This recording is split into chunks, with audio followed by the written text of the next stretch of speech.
We've actually witnessed some videos of some drone attacks by the cartels that they've actually launched in Mexico, and they've proven to be deadly. They've also used improvised explosive devices in Mexico. So we are concerned that those tactics will actually cross the border, and American citizens and Border Patrol agents will actually be impacted by those types of actions. The U.S. is stepping up its game against the cartels, but is it ready for the war that's coming? With military surveillance flights ramping up along the border and elite Green Berets training Mexican forces, it's clear that Washington is laying the groundwork for something bigger. And with cartels now labeled as foreign terrorist organizations, one question looms: is a direct military strike on cartel bosses next? If the U.S. thinks it can eliminate these criminal empires with a quick, surgical strike, they're in for a brutal wake-up call. The cartels aren't just drug traffickers, they're full-blown paramilitary forces with high-powered weapons, billions in resources, and an intelligence network that runs deep inside the U.S. If Delta Force comes for them, the retaliation won't stay in Mexico. Cartel sleeper cells, corrupt officials, and street gangs embedded in American cities could unleash chaos like never before. Cyber attacks, mass overdoses, targeted assassinations. This won't be a war the U.S. can contain. History has shown that military crackdowns only make cartels stronger. So what happens when America's deadliest special forces take on the world's most ruthless criminal organizations? Let's explore. On February 20th, 2025, the Trump administration officially branded 8 major drug cartels, including the Sinaloa Cartel and Jalisco New Generation Cartel, as foreign terrorist organizations, FTOs. What does that mean? Well, this isn't just about freezing bank accounts or throwing out tougher sanctions. This designation clears the way for military action. And the people in charge, they're not being subtle about it. Just hours after the announcement, Elon Musk, Trump's senior advisor, wasted no time and took to social media to drop this little bomb. Cartels are now eligible for drone strikes. That's right, the same way the US wiped out terrorist leaders in the Middle East, that's now an option for the cartels. And it's not just talk. Defense Secretary Pete Hegseth was asked if the military would handle cartels the same way they did Al-Qaeda, and he didn't hesitate. All options are on the table. He made it crystal clear that the US military isn't just watching from the sidelines anymore. They're shifting their focus to defending the homeland. Then there's Trump himself. When asked if he'd send US special forces into Mexico to take out the cartels, his answer was chillingly simple. The cartels are now going to be seen as foreign terror organizations. Would you think about ordering U.S. Special Forces into Mexico to take them out? Could happen. Stranger things have happened. Now, behind the scenes, things are already in motion. U.S. military surveillance flights along the Mexico border have increased, tracking cartel movements, identifying targets. This isn't just preparation, this is reconnaissance. And Mexico, they're playing along. For now, the U.S. Army's Green Berets have started training Mexican Naval Infantry Marines to fight the cartels more effectively. The training, run by the 7th Special Forces Group, Airborne, is happening right now at the Luis Carpizo Naval Facility in Campeche, Mexico. It'll run until March 30th, 2025. Mexico's Senate gave this training mission a unanimous green light, 107-0. Que el Senado de la República autorice a la titular del Poder Ejecutivo Federal para que permita el ingreso a territorio nacional de una delegación conformada por 10 elementos del 7º Grupo de Fuerzas Especiales de los Estados Unidos de América. On paper, that means they're all in. But how long before they start realizing what they just signed up for? Because once you label the cartels terrorists, once you start hunting them like Al-Qaeda, there's no undoing it. This isn't just another crackdown. This is war. Right now, the focus is on training Mexican forces, giving them the skills to fight drug cartels with both conventional and unconventional warfare tactics. The goal? Boost security, strengthen their military, make them deadlier. But let's be real. How many times has this backfired? Mexico's seen this before. The US has too. And if history tells us anything, arming and training people doesn't always mean they'll stay on your side. Just look at Los Zetas. The Zetas started as elite Mexican special forces, trained to wage brutal counterinsurgency warfare. But when the Gulf Cartel came knocking, they switched sides. They weren't just any cartel enforcers. They became one of the most violent, ruthless organizations Mexico had ever seen. And here's the kicker. The US Special Forces helped train them. Some learned their skills at the infamous School of the Americas. Others got their training straight from Fort Benning and Fort Bragg, learning elite military tactics from the very people they'd later turn against. And it all started with one man,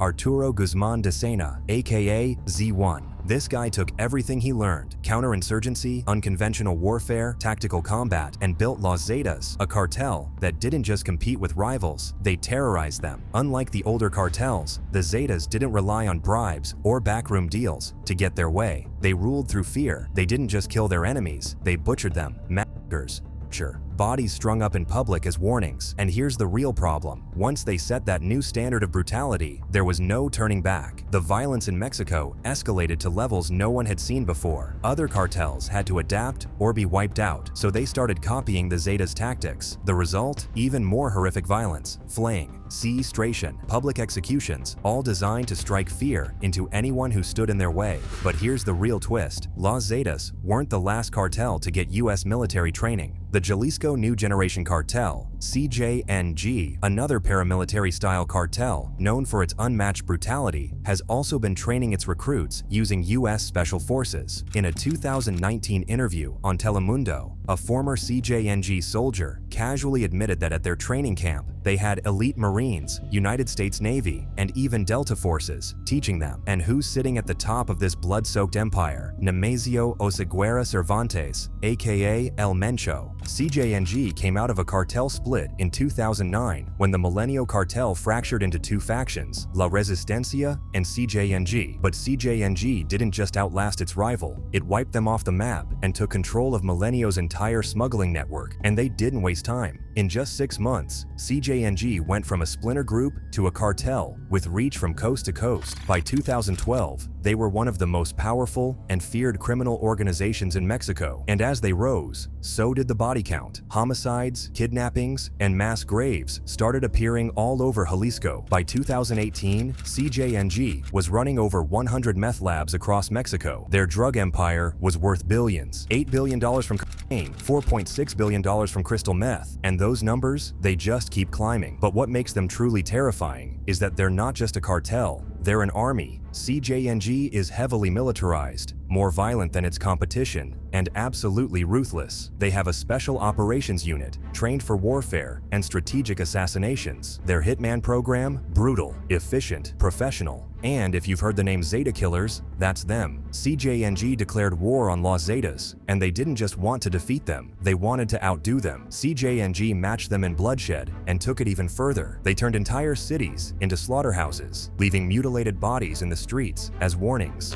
The Navy says the suspects are part of the so-called New Generation Gang, and that the group was also behind the killing of 35 people whose bodies were dumped on a highway in Veracruz 2 weeks ago. The level of violence was unimaginable, and there was no way of stopping them. Because how do you fight an army when the police are already bought? Mexican law enforcement is so corrupt and broken that in many places, communities don't even trust them anymore. Instead, locals have taken matters into their own hands. That's why you see vigilante groups rising up, regular people who've decided that if the government won't protect them, they'll do it themselves. And guess what? The government hates that. They've tried to disarm these groups, but the vigilantes are not backing down. In some cases, they're doing a better job fighting the cartels than the police ever could. For years, the Mexican government has tried to crush these cartels, but nothing has worked. Back in 2006, President Felipe Calderón tried to end the madness. He declared war on the cartels and sent 6,500 soldiers into Michoacán to stop the bloodshed. Over time, the number of soldiers and federal police involved in the fight ballooned to 45,000 by 2008. The government managed to take down several high-ranking cartel leaders, including Arturo Beltrán Leiva, or the Beltrán Leiva Cartel, and Ignacio Nacho Coronel of the Sinaloa Cartel. But instead of weakening the cartels, these arrests and killings fractured criminal organizations, sparking even deadlier turf wars. Violence surged as rival factions fought for dominance, turning cities like Juarez, Tijuana, and Monterrey into war zones. The death toll skyrocketed from 5,000 drug-related murders in 2008 to nearly 15,000 by 2010. By the end of Calderón's presidency in 2012, official figures reported 50,000 cartel-related deaths, though independent estimates suggested the real number exceeded 120,000. The military presence also led to widespread human rights abuses, with reports of extrajudicial killings, disappearances, and by both cartel members and security forces. Calderón said he wanted to make Mexico a modern country where justice ruled. but more than 90% of violent crimes go unpunished. Meanwhile, there are thousands of complaints of human rights abuses stacking up against the soldiers he sent into the streets. Acapulco's been especially hard hit. Roving gangs extort money from businesses, and bodies keep piling up as drug cartels wage a turf war. Despite Calderon's aggressive stance, the cartels adapted. They expanded into extortion, kidnapping, and human trafficking, making them even harder to dismantle. Corruption within police forces and local governments allowed cartels to maintain power, undermining Calderon's efforts. By the time Calderon left office, Mexico was drowning in blood, and the cartels were more chaotic and ruthless than ever. His war on drug lords didn't wipe them out, it just shattered them into smaller, unpredictable factions, turned the country into a battlefield with no clear end in sight. And Calderon had someone to blame: the United States. He argued that Mexico's cartel crisis wasn't homegrown. It was fueled by America's insatiable demand for drugs. The US was, and still is, the biggest consumer of Mexican cocaine, heroin, meth, and fentanyl, pumping billions into cartel pockets. To Calderon, it was a cruel hypocrisy. Mexico was waging war, while the US barely lifted a finger to curb its own addiction problem. Then, there were the guns. Calderon slammed America's lax firearm laws for turning the US into a cartel weapon supplier. The majority of the military-grade rifles, .50 caliber sniper rifles, and grenade launchers used in Mexico's cartel wars came straight from the US, purchased legally, then trafficked south.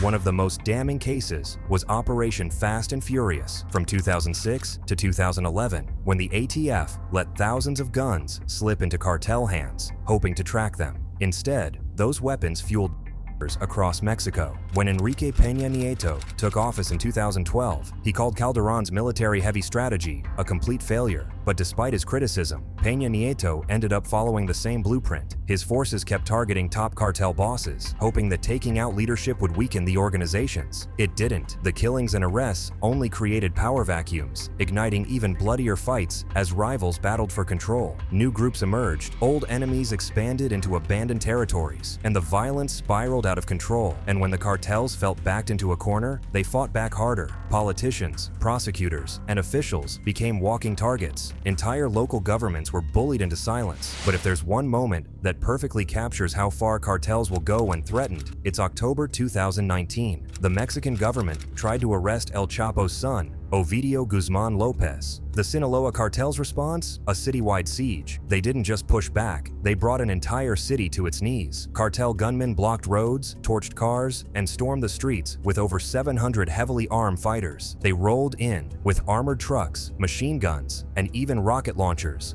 overwhelming the military. The chaos got so bad that the government had no choice but to let Ovidio go, proving once again that in Mexico, the cartels don't just fight back, they go to war. Police appeared to be outgunned by drug cartel forces as civilians ran for safety. Cartel members setting vehicles on fire to block roads, preventing security forces from maneuvering as men with heavy machine guns opened fire. I don't think we've really seen anything like this on this scale in Mexico, maybe ever. Mexico's own security forces don't have the ability to defeat a cartel with, all the gun power that the Mexican military has, the Mexican police. To stem the violence, Mexican security officials were forced to release Guzman. And now, Sinaloa is in chaos again. A civil war is tearing through the state, all triggered by the arrest of Ismael El Mayo Zambada, the elusive puppet master of the Sinaloa cartel, alongside Joaquin Guzman Lopez, El Chapo's son. But here's the real kicker. It wasn't just a takedown, it was a betrayal. Turns out, Joaquin had been cutting deals behind closed doors, working with US agents to secure his own way out. He lured El Mayo onto a plane under false pretenses, promising safety, only for them to land in El Paso, Texas, where the DEA was waiting. And if that wasn't twisted enough, El Mayo later claimed, through his lawyer, that Joaquin straight up kidnapped him, tied him up, and personally handed him over to the feds. With El Mayo behind bars, Mexico braced itself for the inevitable bloodbath. President Andrés Manuel López Obrador, scrambling to prevent chaos, made a public plea to the cartels, urging them not to fight. But words mean nothing in the cartel world. While he begged for peace, he quietly deployed 200 elite paratroopers to Sinaloa because everyone knew what was coming. And then the war began. two rival factions within the Sinaloa cartel, La Mazia, led by El Mayo's son, Israel Mayito Flaco Zambada, and Los Chapitos, controlled by El Chapo's sons, Ivan and Jesus Alfredo Guzman Salazar, turned on each other in a ruthless fight for dominance. Los Chapitos even teamed up with the Jalisco New Generation Cartel, the same cartel they've been at war with for years, once again proving that survival trumps loyalty in the underworld. And if this alliance means holding on to power, they'll cross any line necessary. Culiacan became ground zero. The violence spread like an unstoppable wildfire across Sinaloa, and the death toll skyrocketed. Since September 2024, hundreds have been slaughtered or vanished without a trace. Corpses litter the streets, dumped in abandoned cars, marked with La Mazia's signature sombrero or Los Chapitos' eerie pizza slice, each body carrying a warning. Townspeople in Culiacan are having to adjust to a new reality. One where bodies turn up on the street daily. One where schools are closed, businesses have reduced hours. And 2 weeks after the start of a civil war in the Sinaloa cartel, sparked by the arrest in the United States of one of its founders, there's no end in sight. Now, experts are warning that if the US sends special forces after cartel leaders, it won't just trigger violence in Mexico, it'll bring the war straight to American soil, and this time, it'll be worse.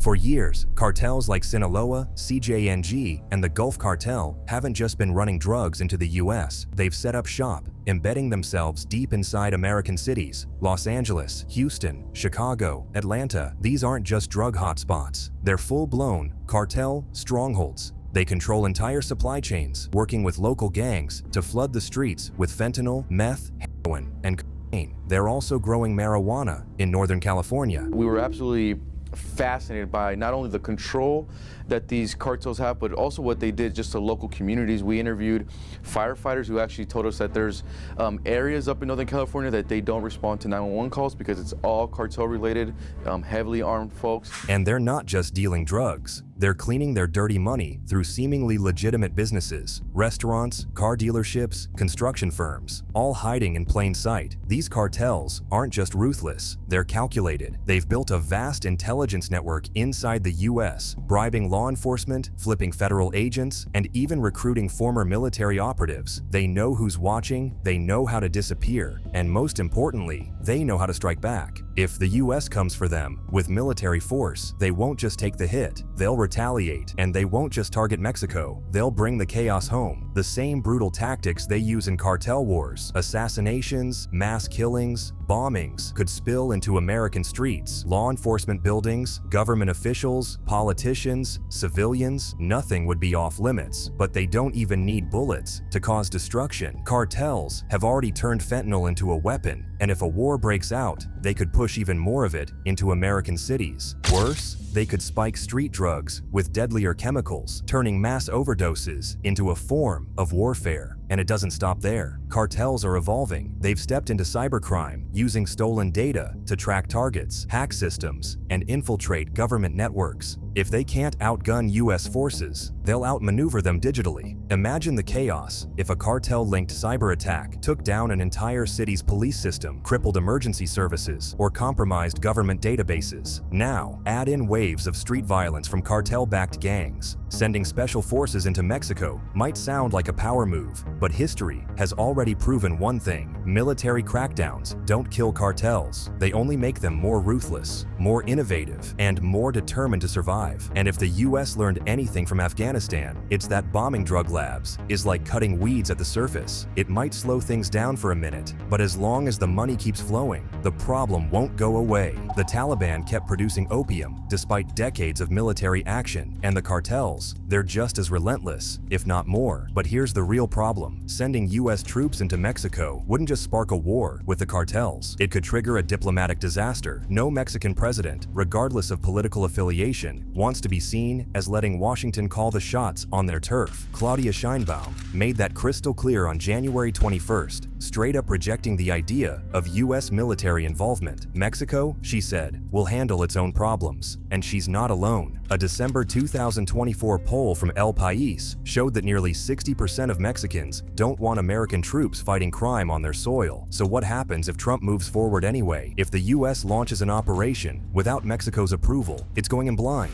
Mexico City wouldn't just refuse to help, they'd likely cut off intelligence sharing altogether. That means American forces would be operating in hostile territory with little to no reliable intel, increasing the risk of botched missions and civilian casualties. And the fallout wouldn't stop there. Latin America wouldn't sit back and watch. Countries like Brazil and Colombia, nations that have worked with the US in the past, would turn against Washington, condemning the move in the UN and the Organization of American States. The US wouldn't just be at war with cartels, it would be on the verge of alienating an entire region. Trump's plan sounds tough on paper. In reality, it's a powder keg waiting to explode. And once it does, the consequences won't be easy to contain. But now, I want to hear from you. Do you think sending special forces after cartel bosses is the answer? Or is this just another move that could make things even worse? Drop your thoughts in the comments. And if you found this video eye-opening, there's plenty more where that came from. Check out our other deep dives. Don't forget to like, subscribe, and hit that bell so you never miss an update.